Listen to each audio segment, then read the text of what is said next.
기쁨으로 주께 나오라 라는 제목으로 하나님 말씀 전하도록 하겠습니다. 우리가 예수 믿고 신앙생활 하다가 성령 충만 받으면 이 성령 충만의 증거 중에 특징적인 것이 있는데 그것이 바로 기쁨입니다. 우리가 기도할 때는 울지만 때때로 우리가 주님 앞에서 우리가 애통하지만 사실은 우리가 성령 충만 받으면 우리의 영으로부터 또 우리의 마음으로부터 기쁨이 샘솟아 오르는 것, 이것이 바로 성령 충만의 중요한 특징입니다. 그래서 성경을 보면 하나님의 임재가 있는 곳에는 언제나 기쁨이 있었고 또 성령 충만한 하나님의 백성들은 언제나 기뻐하며 즐거워했다는 것을 알 수가 있습니다. 그래서 갈라디아서 5장 20절에 보면 성령의 9가지 열매가 나오는데 그중에 두 번째가 희락이라는 것이 있습니다. 사랑과 희락과 화평과 뭐 이렇게 자비와 양선과 쭉 나갈 때 두 번째가 희락인데 이 희락이 바로 기쁠 희, 즐거울 락을 써서 한없는 기쁨과 즐거움, 그래서 영락이라 그러죠. 그래서 영적인 기쁨, 그래서 뭐 영락교회 이렇게 짓기도 하는데 영락이 우리에게 찾아오게 되는 것입니다. 그래서 문제와 아픔과 상처가 있는 인생도 복음을 받아들이고 예수님께서 우리 안에 역사하시고 우리가 성령 충만 받으면 반드시 그 인생은 어둠은 떠나가고 슬픔은 떠나가고 기쁨이 찾아오게 되어 있습니다. 사도행전 8장에 보면 예루살렘에 큰 박해가 있었습니다. 그 박해라는 것은 뭐 심해서 감옥에 가기도 하고 매를 맞기도 하고 또 죽기도 하는 엄청난 박해가 있었을 때 이 빌립 집사님이 사마리아 성으로 가서 복음을 전하는 그런 장면이 나오거든요. 근데 이 사마리아 성은 이제 우리가 사마리아 성 자체를 이해해야 되는데 사마리아 성은 과거에 북이스라엘의 수도였습니다. 북이스라엘의 수도였지만 아수르라는 제국이 이 북이스라엘을 정복하면서 나라 자체를 잃어버렸지 않습니까? 그런데 이 아수르 제국이 아주 나쁜 정책을 쓴 것이 뭐냐면 민족을 말살하고 민족의 씨를 없애기 위해서 혼혈 정책을 썼습니다. 모든 여자들을 잡아다가 아니면 여러 나라 식민지 남자들을 풀어다가 여성들과 이렇게 잠자리를 갖게 하고 그러면서 새로운 혼혈족들을 만들면서 이 북이스라엘의 씨를 완전히 말려버렸단 말입니다. 이것이 아수르의 정책이었거든요. 그래서 이 남유다 사람들은 북이스라엘을 이스라엘의 혈통으로 보지 않았습니다. 심지어 사마리아 땅은 발도 디디지 않았고 사마리아 땅을 갈 일이 있으면 이제 지날 일이 있으면 일부러 돌아서 가는 그런 전통이 있었고 사마리아 사람들을 짐승처럼 바라보는 그런 시각들이 있었다는 것입니다. 그러니까 사마리아 땅은 같은 이스라엘 민족이었는데 늘 눌려있고 늘 상처가 가득하고 피해의식이 가득하고 어둠이 지배하는 땅이 바로 사마리아 지역이었어요. 그래서 사마리아 지역에는 기쁨이 없었습니다. 그런데 빌립 집사님이 이렇게 복음을 전했을 때 사마리아 지역에 놀라운 역사가 나타났습니다. 성령께서 빌립 집사님과 함께 하셔서 더러운 귀신이 소리 지르면서 나갔고 많은 중풍병자들이 치유되었고 못 걷는 사람들이 걷기 시작하면서 많은 사마리아 사람들이 복음을 받아들이고 성령 충만했다고요. 그러면서 이 빌립이 행하는 표적도 보고 빌립이 말하는 복음도 들으면서 예수를 믿고 하나님께 돌아왔을 때 그 결과 사마리아 성이 어떻게 변했냐면 사도행전 8장 8절을 보니까 그 성에 큰 기쁨이 있더라. 과거에 사마리아 성에 기쁨이 있었다는 표현 자체가 없었습니다. 오히려 요나 시대 때 이제 니느웨로 가서 복음을 전했을 때 오히려 아수르 수도 니느웨에 큰 기쁨이 있었지 사마리아는 오히려 기쁨이 없었습니다. 정복당하는 아픔과 슬픔과 수치가 있었죠. 그러나 성령이 임하시고 역사하니까 사마리아 지역을 덮고 있는 어둠이 떠나고 성령의 역사를 통해서 슬픔과 좌절이 사라지고 큰 기쁨이 넘치는 그런 기적을 맛본 거죠. 우리 인생도 마찬가지라고 생각합니다. 세상을 살다 보면 사실 우리가 뭐 잠깐 웃을 일은 있어도 그렇게까지 기뻐할 일이 많이 없잖아요. 우리가 이 땅을 살아가다 보면 여러 가지 일들로 비교당하면서 상처받기도 하고 또 열등감에 빠지게 되기도 하고 또 여러 가지 일들에 눌려있고 또 사람의 힘으로 벗어날 수 없는 여러 가지 아픔과 상처를 경험할 때가 참 많이 있거든요. 근데 우리가 꼭 기억해야 될 것은 우리 삶에 복음이 필요한 이유는 예수 믿고 성령 받으면 우리 인생은 정말 새로워진다는 것입니다. 우리가 깨닫게 되는 거죠. 아, 내가 더 이상 좌절할 필요가 없었구나. 내가 더 이상 두려워할 필요가 없구나. 그걸 깨닫게 되면 성령 안에서 두려움과 또 불안이 사라지게 되고 과거의 상처가 사라지고 미움이 사라지고 용서가 되고 하나님이 도우신다는 어떤 믿음이 들어오니까 우리 삶이 달라지기 시작합니다. 그래서 눈빛이 달라지고 의욕이 넘치고 기쁨이 넘치는 그런 인생이 됩니다. 그래서 성령 충만하면 나타나는 현상이 불평이 사라지고 이제 웃음이 많아지는 거예요. 기쁨이 많아지는 것입니다. 성령 충만하면 부정적인 감정이 사라지고 이상하게 매사에 긍정적으로 우리의 시선과 생각이 바뀌게 되는 거죠. 좋은 곳이 보이고 좋은 곳을 말하게 되고 불평이 사라지게 되는 것입니다. 성령 충만한 교회도 특징 중에 하나가 뭐냐면 밝은 거예요. 밝아요. 교인들 얼굴이 하나하나 밝고 행복하고 교회 생활이 즐겁고 예수님 믿는 것이 즐겁고 행복해지는 것, 이것이 바로 성령 충만 받은 사람들의 모습입니다. 그리고 여름 캠프 가잖아요. 여름 캠프 가다 보면 이제 사춘기 맞은 학생들 교회에 나오면 항상 얼굴이 똥 씹은 표정이죠. 뭔가가 못마땅해요. 그냥 아무도 간섭을 안 하는데 일단 못마땅하고 얼굴이 이렇게 뭔가 화난 걸로 가득하 있잖아요. 근데 우리가 그런 캠프 가다 보면요, 아이들이 처음에는 다 막 인상 쓰고 찬양도 안 하고 있다가 은혜가 이제 점점 임하기 시작하면 뭐 셋째 날 마지막 날 되고 그러면 다 같이 웃으면서 뛰고 찬송하고 땀 범벅이 될 정도로 그렇게 즐거워하더라는 거죠. 그 왜죠? 성령이 임하면 그 인상을 붙잡고 있는 어둠이 떠나가고 슬픔과 불평이 떠나가면서 긍정적으로 변해요. 성령은 밝은 영이십니다. 그래서 날마다 우리가 성령 충만 받으면 우리가 가는 곳 어디든지 밝아지고 기쁨이 가득하게 되고 웃음이 넘치게 되고 기쁨이 넘치게 되는 것입니다. 오늘 성경 본문에도 이제 히스기야 왕이 오늘 두 번째 사역을 말할 텐데, 두 번째 이 사역을 하고 난 다음에 어떤 결과가 있었냐면 36절 보면 이 일이 갑자기 되었으나 하나님께서 그 백성을 위하여 예비하셨으므로 히스기야가 백성과 더불어 어떻게 했죠? 기뻐했다. 기쁨이 넘쳤다라고 성경이 말을 하고 있는 것입니다. 그래서 오늘 본문 말씀, 이 특별히 29장 말씀을 통해서 우리가 히스기야 왕이 했던 두 번째 어떤 사역을 통해서 우리 함께 은혜를 나누고자 합니다. 첫 번째는 하나님은 언제나 예배를 통해서 하나님을 경험할 때 기쁨을 얻을 수 있게 우리를 창조하셨다는 것입니다. 이 역대기서의 주제가 무엇이냐라고 말하면 어찌 보면 예배라고 할 수 있습니다. 언제나 회복의 시작은 예배였어요. 항상 남유다 백성들이 하나님을 떠나고 예배가 무너지고 불신앙이 찾아왔을 때 남유다는 언제나 아픔을 당했고 고통을 당했고 슬픔 가운데 처해 있었습니다. 그래서 그때 남유다가 회복하는 방법, 그 첫 번째 시작이 뭐였냐면 바로 예배였다고요.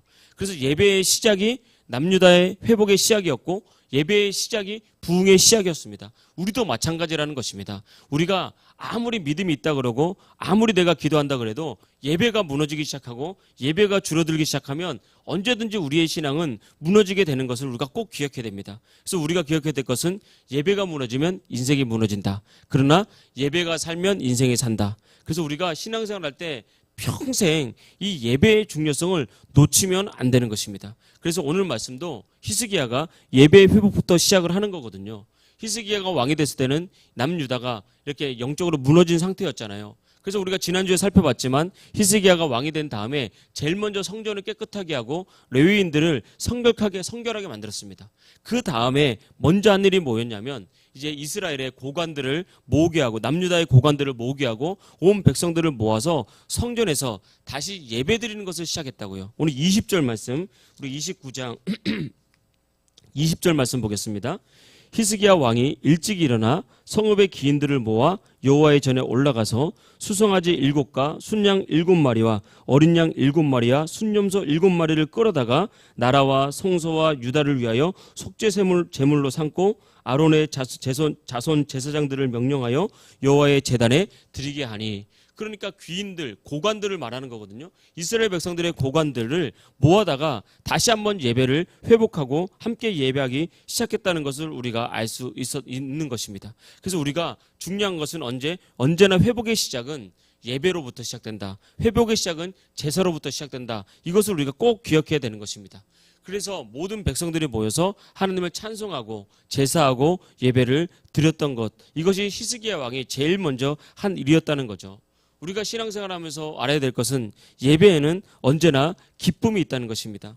예배를 통해서 하나님을 경험하고 예배를 통해서 말씀이 우리 안에 들어오면 그 말씀이 우리를 붙잡고 있는 어둠을 떠나게 만들고 불안과 두려움과 부정적인 감정들이 그 예배 가운데 임재하시는 성령님의 임재 가운데 깨지게 되는 것입니다. 그리고 난 다음에 마지막에는 이런 부정적인 감정들이 깨지고 놀라운 확신이 우리 속에서 들어오는 거예요. 우리의 마음을 사로잡는 것입니다. 아, 되겠구나. 하나님께서 은혜 베푸시는구나. 하나님께서 나를 돕고 있는구나. 라는 그런 경험을 하게 되는 거죠. 그러면 그 결과 기쁨이 샘솟아 오르게 되는 것입니다. 그래서 성경은 예수님을 비유할 때 예수님 자체가 마르지 않는 샘솟는 샘물이다. 그래서 예수님을 영접한 사람, 성령 충만 받은 사람들은 그 배에서 생수의 강이 흘러 넘친다고 성경이 말하고 있습니다. 요한복음에 보면 수가성 우물가의 여인이 있죠. 이 수가성이 바로 사마리아에 있는 한 성의 이름입니다. 이 수가성 우물가의 여인은 우리가 아는 것처럼 기구한 인생이었죠. 당시에 6번째 남자와 함께 살고 있었습니다. 그러니까 이 여성은 자신의 만족과 행복과 기쁨을 위해서 이 남자하고 결혼도 해보고 저 남자하고 결혼하고 이혼하고 그러니까 사랑한다고 결혼한 이 남자도 나에게 행복을 주지 못하고 또 새로운 사람을 만나도 나에게 행복을 주지 못하고 오히려 그 여성의 인생에는 수치가 가득한 인생이 됐어요. 그러면서 이제 이 이스라엘 백성들은 이 낮 시간에 정오 시간에는 너무 뜨거워서 이제 일을 하지 않거든요. 쉽니다. 집에서 쉬든지 그늘 밑에서 쉬거든요. 근데 이 여성은 사람의 눈을 피해서 정오에 물을 기르러 이제 우물가로 왔던 거예요. 왜냐하면 이 여인의 삶을 다 알기 때문에, 너무나 유명하기 때문에, 그 인생이 수치스럽기 때문에 사람 보는 것이 싫었단 말이에요. 또 사람들 보면 나를 보고 수근수근거리고, 그래서 아무도 없는 대낮에 사람들을 피해서 물을 기르러 나왔습니다. 근데 마침 그때 누가 그 자리에 있었죠? 예수님이 그 자리에 와서 나에게 물을 한 컵 달라고 그렇게 말했잖아요. 그 자리에서 이 수가성 우물가 여인이 예수님을 만났습니다. 예수님을 만나고 예수님을 경험하니까 이 여자의 인생이 완전히 변화된 거예요. 성경을 보니까 그의 물동이를 버렸다라고 말했어요. 이 수가성 우물가의 여인에게 있어서 물동이는 특별한 의미가 있는 거죠. 이 물동이, 내가 푼 이 물에서만 내가 기쁨을 얻을 수 있다는 이런 확신 가지고 정말 이 여성은 물을 기르기 위해서, 세상에 물을 기르고 세상에 물을 채우기 위해서 이리저리 애쓰고 힘쓰면서 살았던 인생입니다. 물동이를 버렸다는 것은 내가 지금까지 얻으려고 했던 것, 나의 기쁨과 나의 만족을 얻으려고 세상에서 많은 것을 쌓았던 것을 버렸다는 거예요. 물동이를 버려두고 어떻게 했냐면 마을로 들어가서 내가 메시아를 만났다, 복음을 전하는 인생으로, 사람을 멀리하던 인생이 오히려 복음 들고 사람을 찾아다니는 인생으로, 슬펐던 인생이 기쁨에 가득한 인생으로, 좌절했던 인생이 이제 꿈과 비전을 발견하는 인생으로 변화된 사건, 이것이 바로 수가성 우물가의 여인인 거예요. 누구든지 예수를 만나면, 정말 제대로 만나고 제대로 성령 받으면 이런 인생이 된다라고 성경이 말하고 있는 것입니다. 우리 인생도 마찬가지입니다. 사람들은 기쁨을 얻기 위해서 여러 가지 노력을 합니다. 땀 흘려 수고하죠.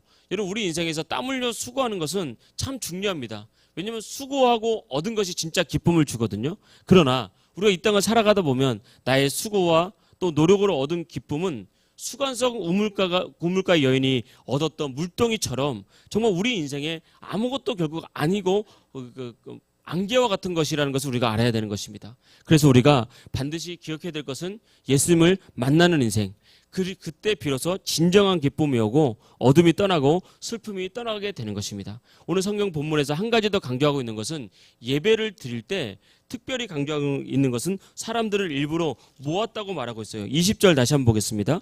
히스기야 왕이 일찍이 일어나 성읍의 귀인들을 모았다라고 그렇게 말하고 있거든요. 그래서 모여서 함께 예배했다. 그래서 이후에 성경 말씀 28절을 한번 보겠습니다. 온 회중이 경배했다. 그러니까 히스기야 왕이 홀로 간 것이 아니에요. 이게 바로 솔로몬의 제사와 히스기야 왕의 제사의 차이점이에요. 솔로몬은 고관들을 데리고 갔지만 본인 스스로 1000번 예배를 드렸어요.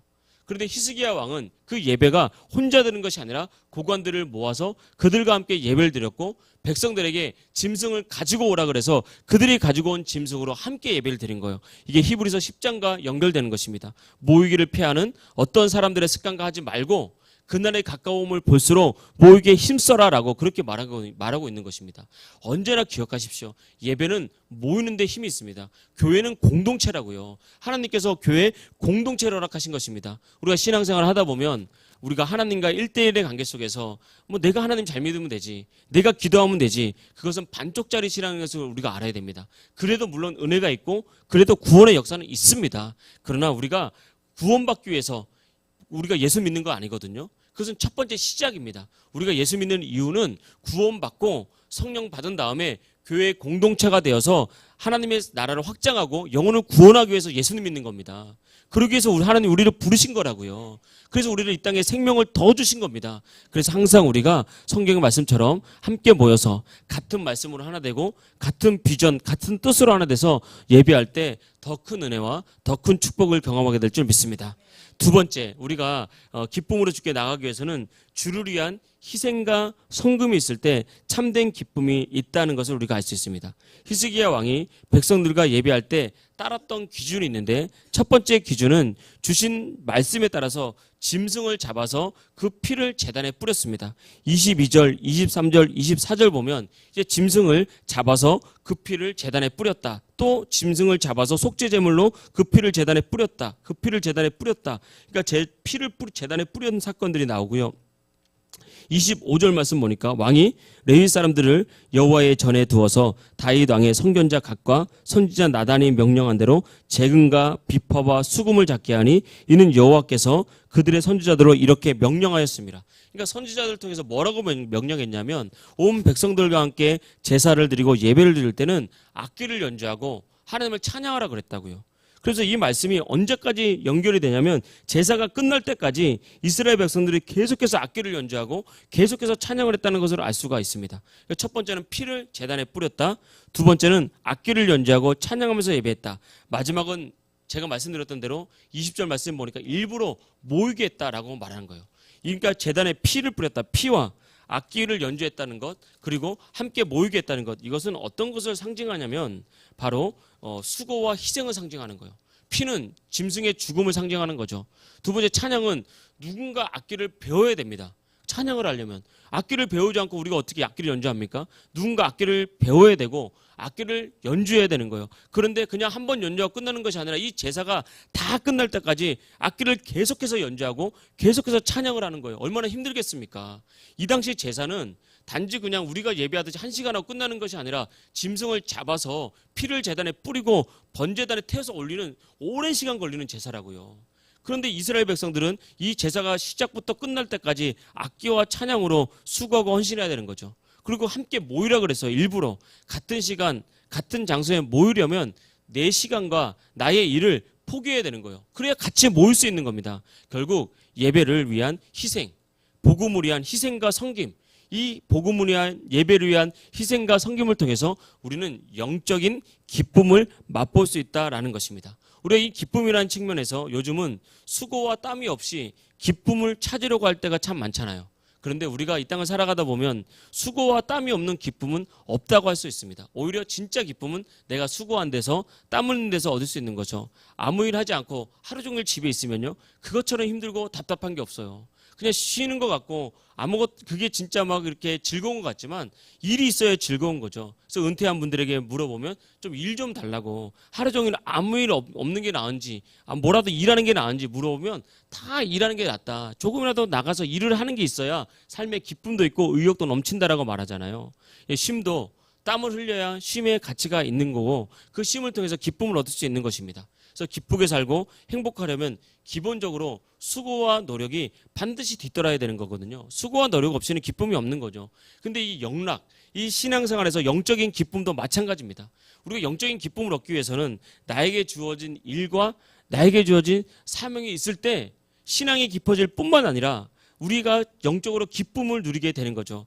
일이 있을 때 우리가 내 교회가 되는 거예요. 내가 수고하고 내가 사명 감당할 때 그때 비로소 신앙이 성장하게 되는 것입니다.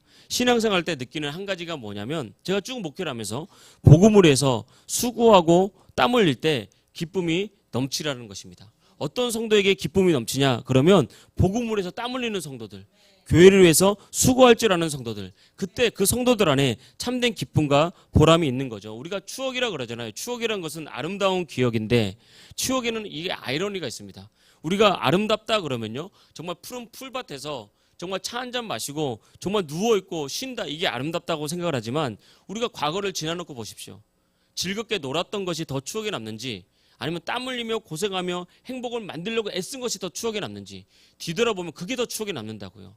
그게 더 우리 마음에 깊이 간직되고 깊이 더 남는 것입니다. 그래서 함께 한 영혼 구원하기 위해서 땀 흘려 일하고요. 한 영혼 세우기 위해서 상처를 경험하고 아픔을 경험하고 또 으쌰으쌰 하면서 교회를 세우기 위해서 봉사했던 것들, 그런 것들이 말하자면 영적인 추억이에요. 그런 것들이 우리의 신앙을 지탱하는 큰 힘 중에 하나라는 것입니다. 그래서 수고와 노력에는요, 파워가 있고 힘이 있는 거예요.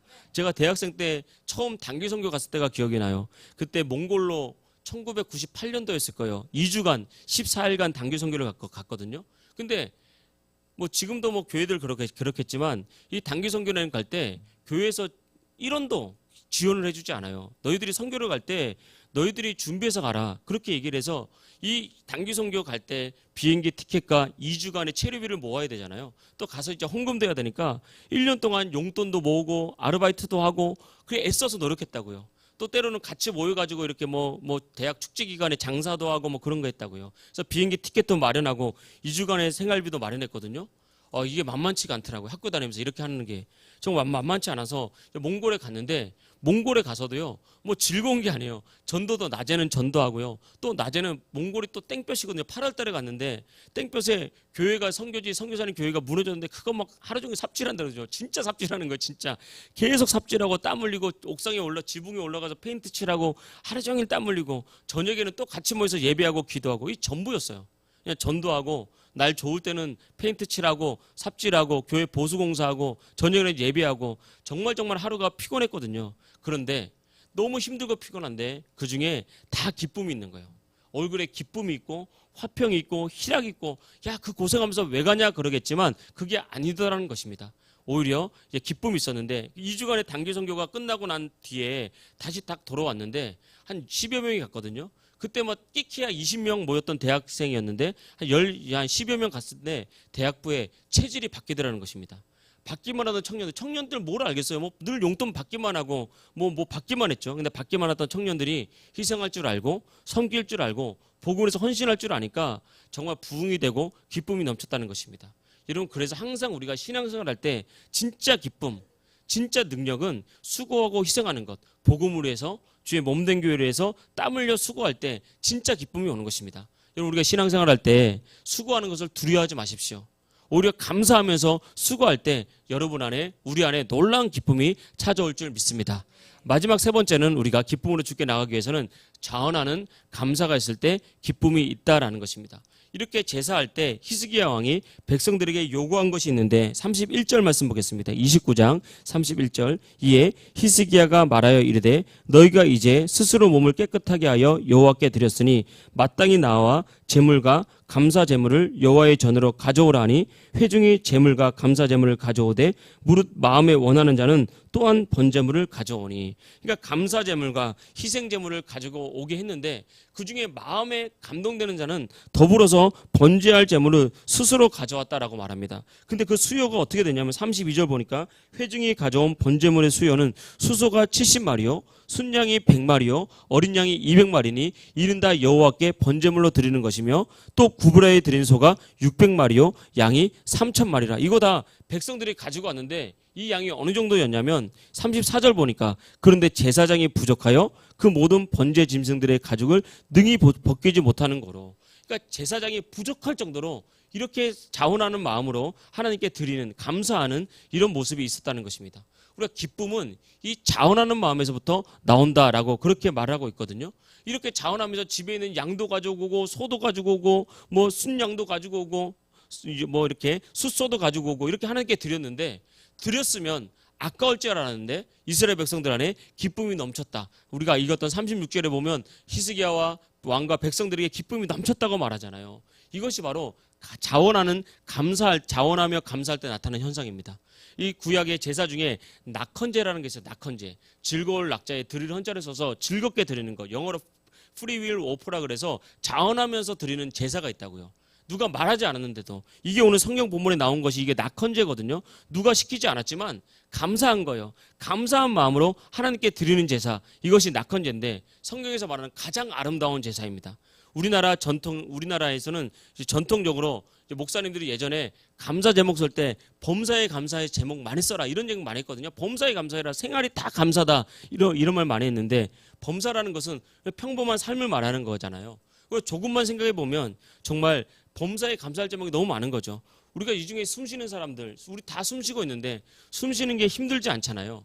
근데 내가 숨 쉬는 게 힘들다 그러면 이 폐 기능에 문제가 생긴 거예요. 자연스럽게 숨 쉬고 있잖아요. 그래서 나는 의식하지 않고 숨을 쉬지만 누군가는 숨을 쉬지 못해서 산소호흡기를 달고 있는 거죠.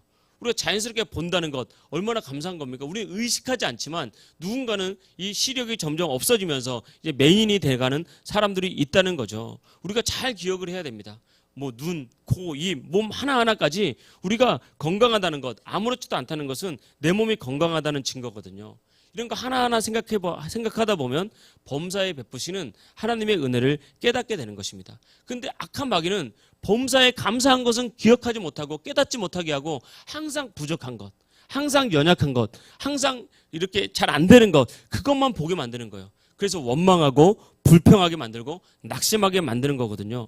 우리가 신앙생활 할 때 항상 나에게 감사가 있는지, 지금 내 눈에는 좋은 것이 먼저 보이는지 부족한 것을 먼저 지적하고 있는지 그걸 먼저 우리가 점검하면서 감사로 주님께 나가는 것이 필요합니다. 어떻게? 하나님께 감사하십시오. 하나님, 나에게 이렇게 건강 주신 것 감사합니다.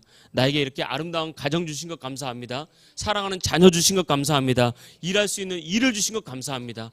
건강 주신 것 감사합니다. 이렇게 작은 것을 하나하나 감사하다 보면 우리는 기쁨이 넘치게 되는 거예요. 그래서 감사할 때 또 다른 감사를 주님께서 허락하실 줄 믿습니다. 이런 은혜가 저와 여러분에게 넘쳐서 늘 기쁨으로 하나님께 나갈 수 있는 하나님 백성 되기를 주의 이름으로 축복합니다. 할렐루야.